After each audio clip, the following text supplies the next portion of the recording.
joining me.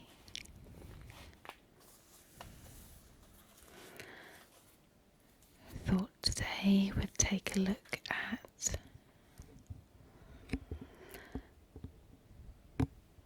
some old newspapers that are in the bell.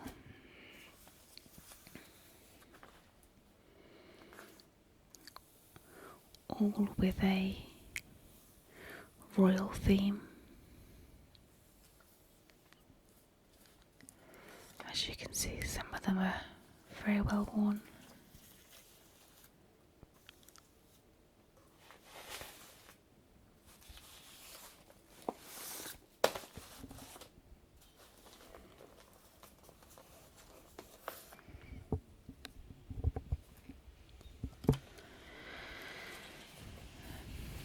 This is the Bedfordshire Jubilee, the official newspaper of the Bedfordshire County Appeal Committee for the Queen's Silver Jubilee Appeal. It was 15 pence.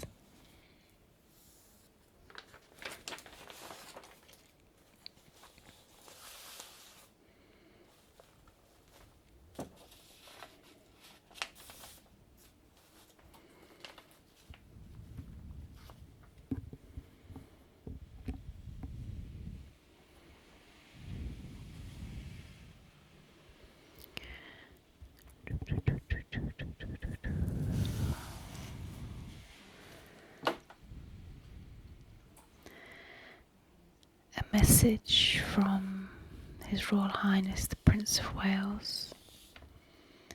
42 years ago, in 1935, my great uncle, the Duke of Windsor, led an appeal on the occasion of the Silver Jubilee of his father, King George V.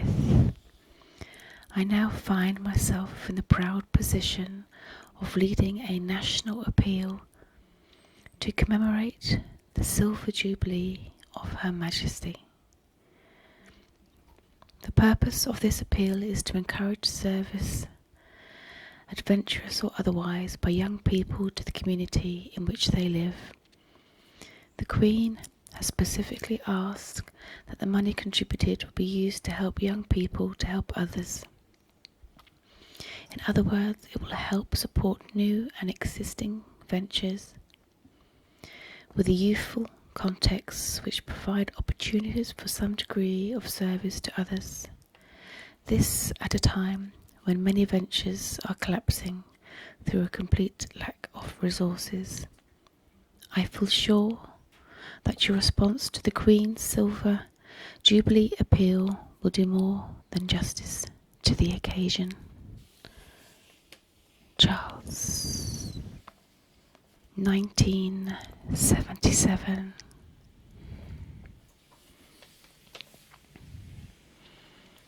What will be done, how it will be done, the men behind the appeal.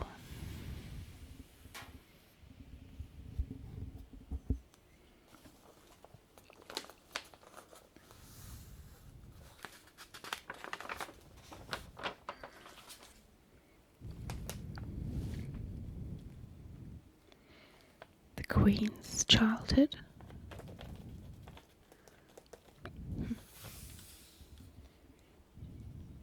Sisterly love.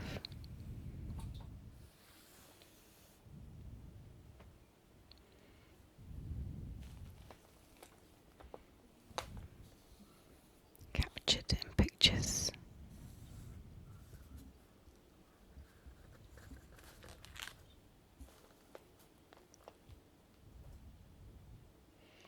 The Queen and Princess Margaret enjoying simple children's pastimes whilst on holiday in Hertfordshire.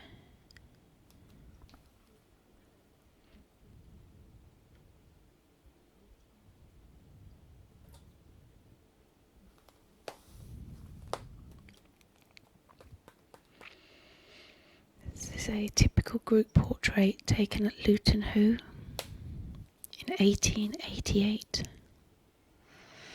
Amongst those present was Queen Mary, fourth from the right.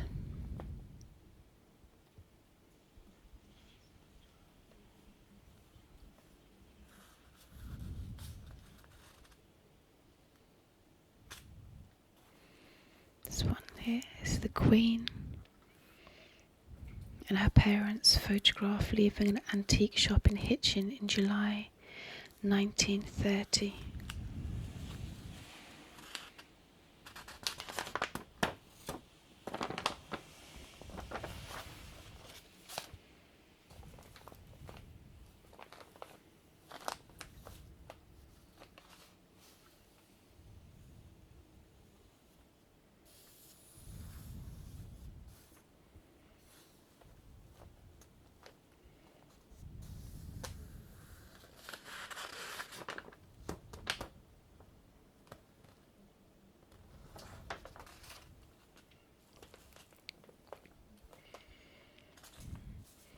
Bedford Silver Jubilee Diary of Events for May and June, July and August, September, October, November, December, February and April.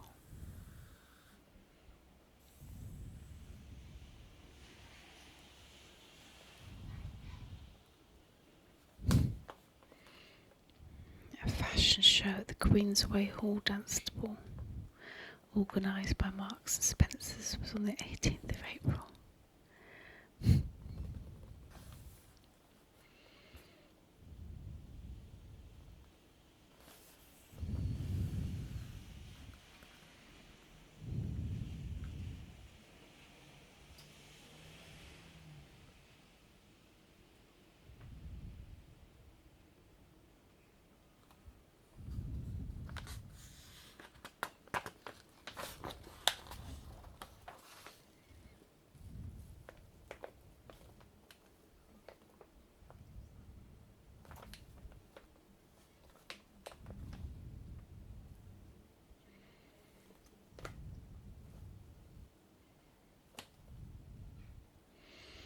Continental type cycle racing comes to Bedford for the first time on Sunday, the 19th of June 1977.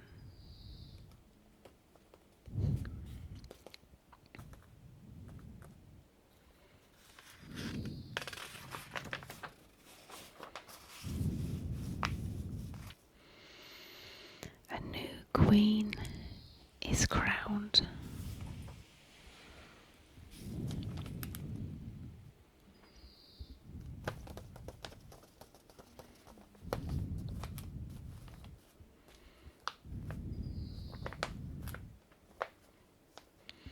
The celebrations on Coronation Day 1953 continue as the Queen and members of the royal family wave to the crowds gathered outside Buckingham Palace.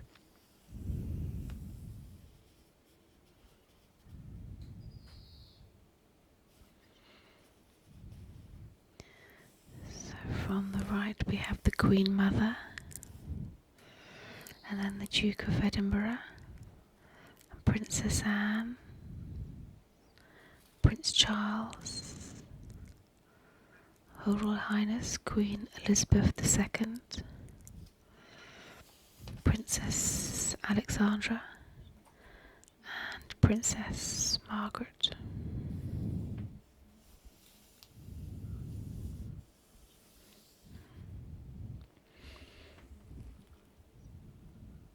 Coronation celebrations take a local turn here, and the scene depicts a street party organised for the children who live in Great Northern Road in Dunstable.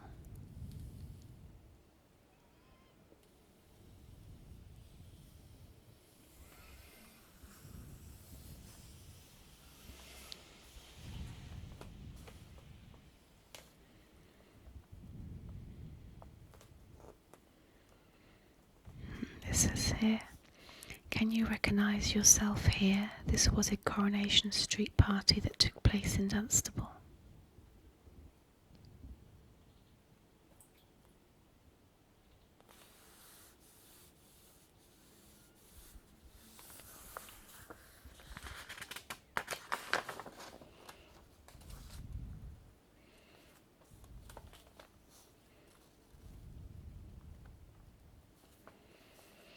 The Luton Silver Jubilee pageant.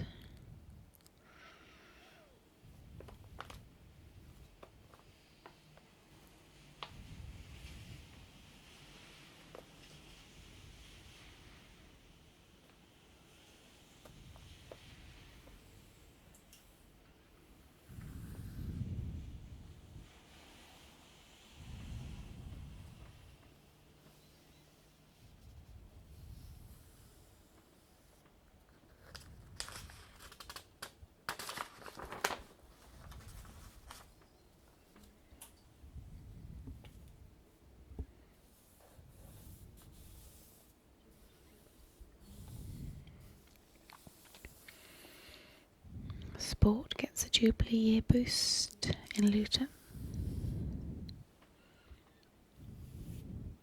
And the day George Street becomes a racetrack. Some of Britain's leading cyclists will be competing for more than £300 prize money in the second annual town centre cycle races on Sunday the 5th of June.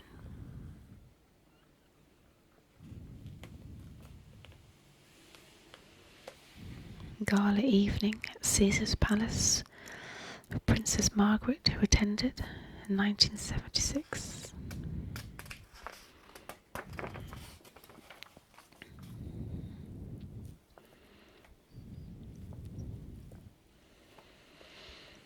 Local companies honoured by the Queen. 2 awards for Kent meters.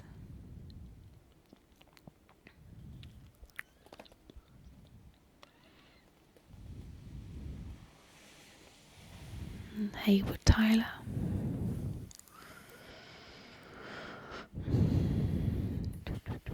Are you organising a street party?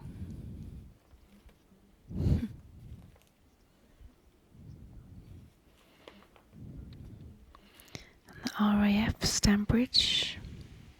In this special Jubilee year, the Royal Air Force Stanbridge near Leighton Buzzard is to open its gates to the public in the Grand Gala Day on the 25th of June from 1 p.m. to 6 p.m. Among the many attractions are flying display, helicopter rides, the Royal Air Force Central Band, military ground displays, and the very popular hot air balloon, and the usual sideshows.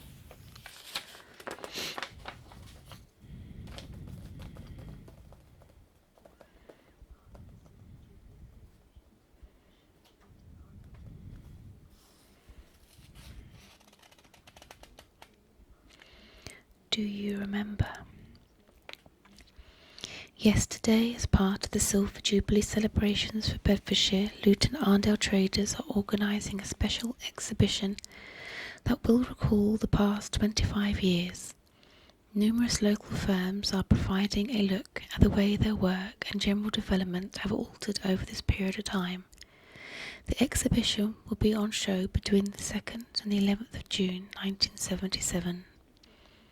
By way of an analogy, we decided to have a look at the development of Luton Town Centre over the last 25 years, culminating in the construction of Luton Arndale Centre to give Luton one of the finest undercover shopping centres in Europe.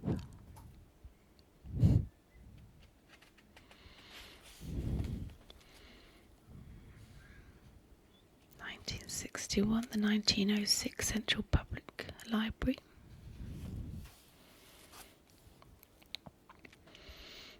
This photograph was taken from the top of Luton Town Hall looking down on George Street.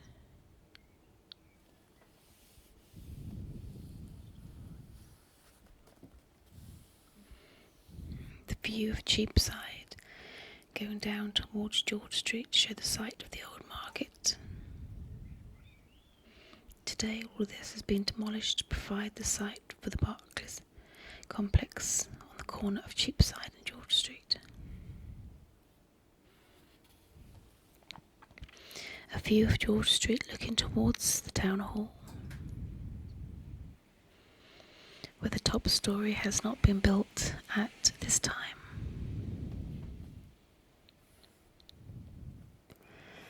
It says here, how many of you remember the George Hotel? That was just there. That was a bank, I think. It's William Street. And the market stalls.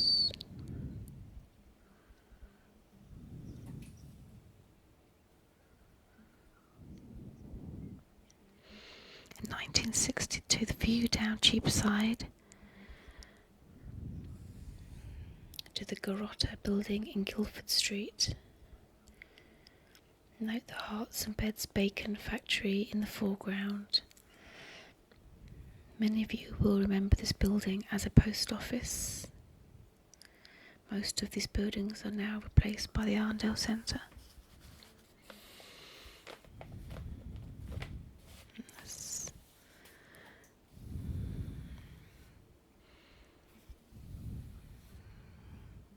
Luton's Arndale Centre today represents years of endeavour, hard work.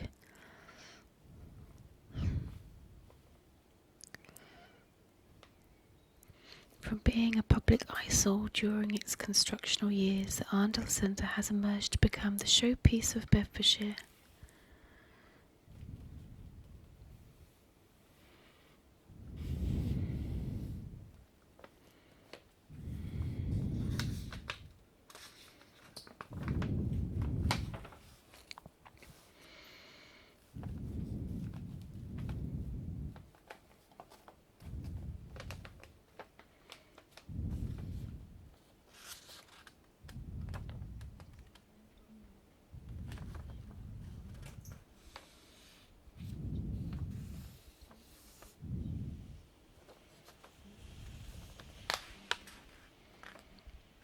In 1977, Don Miller's nationwide empire of 35 hot bread kitchens had 2 local additions.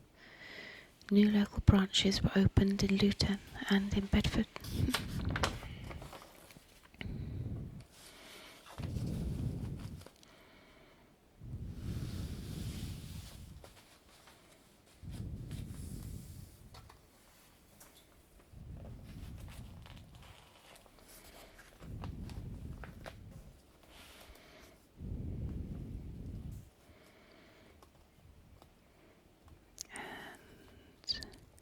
We'll continue with the next one.